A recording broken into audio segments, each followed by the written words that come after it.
August বিপ্লব পরবর্তী বাংলাদেশে যদি কেউ ইসলামী রাজনীতির ব্যাপারে, ইসলাম কায়েমের আন্দোলনের ব্যাপারে কোন ধরনের কটূক্তি করবার দুঃসাহস দেখায়, তার জিভ টেনে ছিঁড়ে ফেলতে হবে। আমরা এই কথাগুলো যখন বলতে যাই, আমাদের কাছ থেকে এক শ্রেণীর মানুষ শুধুমাত্র ওয়াজ আর নসিহত, শুধুমাত্র আমলের নসিহত শুনতে চায়।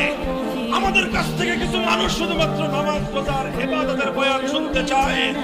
আমরা যখনই বৈষম্যের বিরুদ্ধে কথা বলি, আমরা যখন জুলুমের বিরুদ্ধে কথা বলি, আমরা যখন অন্যায় এবং অবিচারের বিরুদ্ধে কথা বলি, আমরা যখন জাতির স্বার্থ নিয়ে কথা বলি, তখনই আমাদের কণ্ঠ স্তব্ধ করে দেওয়ার জন্য পাশ্চাত্যের দালাল শক্তি, ইসলাম বিরোধী শক্তি তখন আমাদের কণ্ঠ চেপে ধরবার চেষ্টা করে।